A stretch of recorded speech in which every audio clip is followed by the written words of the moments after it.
It's that time of year again, time for reflection and time to remember what games stood out in 2017. I wanted to chime in with my own thoughts on this year's best games, so I decided to make a top 10 list of my own. I made sure to exclude any games that weren't really released in 2017, such as expansions, re-releases, or remasters. Also, try to keep in mind that I could not possibly have had enough time to play every single game that came out in 2017, so I only had the chance to include the games that I did make a personal opinion on. Spoiler, that means that some games including Nier Automata and Wolfenstein 2, which I'm sure are fantastic games, are not going to be on the list simply because I have not played them yet. Same thing goes for other games I haven't had a chance to play yet, so sorry, I guess. This is my list anyways, but feel free to leave your own favorite games of the year in the comments below.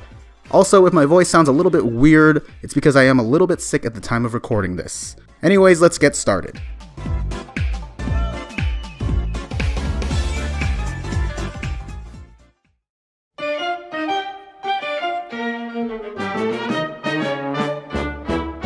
Number 10, Cuphead. Okay, so I'm sure many of you saw this coming. The amount of praise that this game has been getting is kind of ridiculous, but that's not to say that it's undeserving. This game's art style is reminiscent of old-timey cartoons, and the animations and effects are just stunning. Coupled with the NES era difficulty and an iconic soundtrack, the game deserves a spot on this list.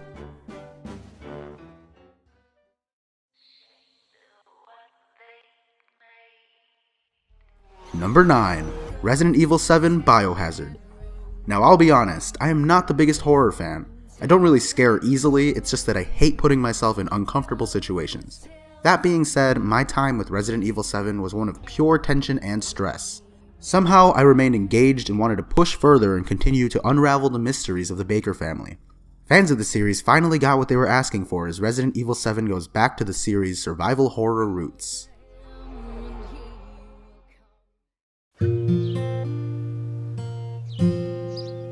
Number 8, Golf Story.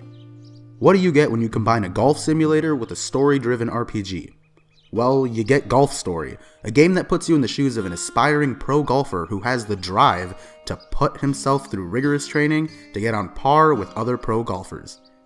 The game features several different environments, each more ridiculous than the last, and puts a bit of a spin on traditional golfing gameplay. With witty dialogue, light RPG elements, and fun gameplay, Golf Story proves to be one of the best indies available on the Nintendo Switch.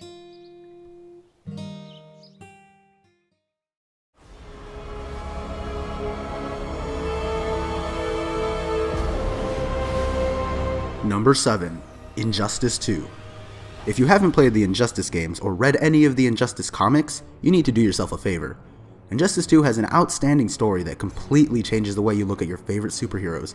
It also has some of the best fighting game mechanics around, as is expected from developer NetherRealm. The addition of the gear system allows players to customize not only the cosmetics of each playable character, but even manipulate which stats and effects you'll be taking into battle.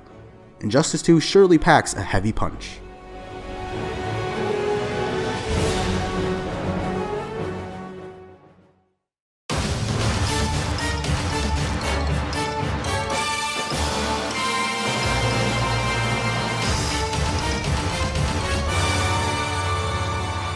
Number 6, Pokemon Ultra Sun and Ultra Moon. I bet you weren't expecting this one, huh? I do have to mention that these are not technically remakes or re-releases of the original Sun and Moon, but instead are more of an upgrade to the originals, with stories that take place in an alternate timeline to Sun and Moon. Regardless, Ultra Sun and Ultra Moon are the definitive Generation 7 Pokemon titles. Not only did the developers take a new approach to the Pokemon formula with the removal of traditional Pokemon gyms and the addition of the all-new Z moves, they also streamlined a lot of mechanics and even added new features for fans to enjoy. Ultra Sun and Ultra Moon have the best storytelling in the series with a great emphasis on bringing the characters and Alola to life. The introduction of Ultra Wormholes and the all-new episode Rainbow Rocket really make this game stand out above the originals.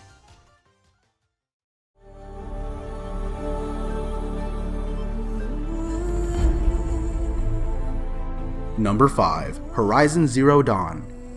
Advertised as one of PlayStation's biggest new IPs, Horizon Zero Dawn did not disappoint. The game is visually stunning and has the gameplay to match. Aloy begins to learn about her past as you explore the vast open world that's set out before you. You're required to take advantage of all the tools at your disposal to take down the huge machines that roam this post-apocalyptic world. Guerrilla Games were finally able to flex their creative muscles after years of developing the games in the Killzone franchise, and I think it's safe to say that their efforts paid off.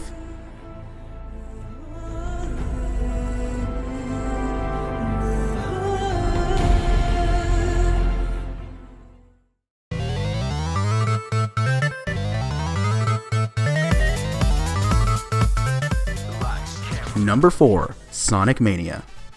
If you know me, you know that I'm a huge fan of the Blue Hedgehog.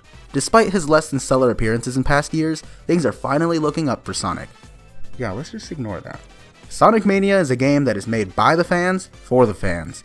Many of the kids that play the classic Genesis titles are now old enough to recreate the feel that those old games had, and that's exactly what happened here with Sonic Mania. The game is reminiscent of the Genesis titles, but with the benefit of modern technology and game design. The levels are fast yet expansive, new yet nostalgic, and most of all, they're fun. Sonic Mania is a great example of what can happen when you put your trust into the right hands.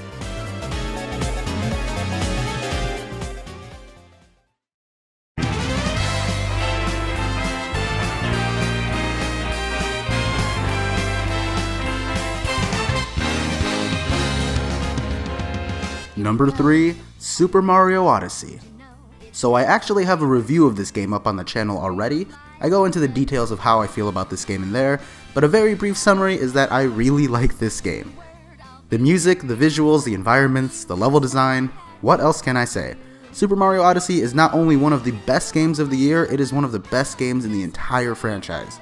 It reinvents a 30-year-old series with new and fresh ideas that can't be found in any other game. If you own a Nintendo Switch, this game is an absolute must. Jump up, don't be scared. Jump up and your cares will soar away.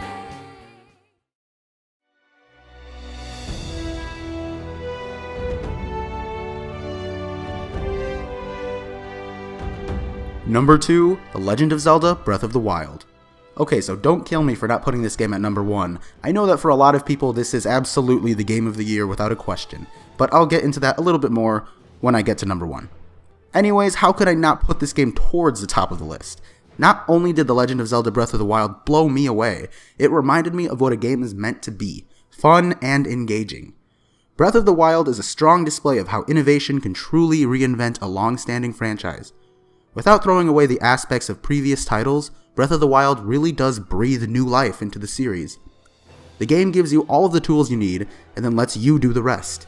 Instead of following a linear path through a set of temples, Breath of the Wild scatters shrines across the entirety of Hyrule that reward players for overcoming small, yet challenging puzzles or encounters. In the place of those temples lie the 4 divine beasts, each with their own unique mechanics and stories. Those stories are what brings Hyrule to life. You learn about the history of the land and about how Hyrule ended up where it is, and what Link can do to save it. Along the way, you will discover places new and old, slowly uncover Link's past, and culminate in one final epic battle against Ganon.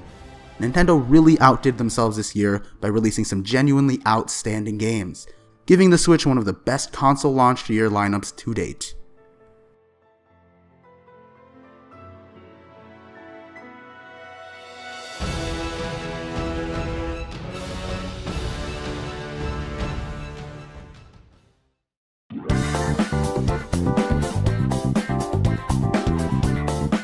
Number 1, Persona 5. I can't even begin to describe how much I love this game, but I will try. Coming off of the already fantastic Persona 4, I didn't think Atlus would be able to impress me as much as they did. Persona 5 follows the story of a group of Japanese high schoolers that find themselves capable of accessing a strange world called the Metaverse. They are able to call upon powerful personas that they can then use to defeat the shadows of the Metaverse and even change the hearts of those in the real world. There are 2 sides to Persona 5, the life of a student and the life of a phantom thief. The writing is brilliant, with every character and every relationship affecting both the overall story as well as the gameplay itself. There is always so much to do, but with the limited amount of time available to you each day, you find yourself prioritizing some events and some relationships over others. Never before has there been a game that has taken me in such an emotional roller coaster like Persona 5 did. I was so invested in the story and in the characters that 130 hours didn't seem long enough. Oh, and don't even get me started on the music. I started this game all the way back in May of this year, and you'd better believe that I will still be listening to the soundtrack well into 2018. If I was being completely honest, this has to be one of my favorite games of all time, let alone just this year. And in my original draft of this list, I actually had Zelda up here at number 1, and deservedly so. Both games deserve to be number 1, but in the end, it was just too hard for me not to make Persona 5 my game of the year. It's not for everyone, as the anime style and the turn-based combat could put some people off, but if it seems like something that you might enjoy, then this game will definitely not disappoint you.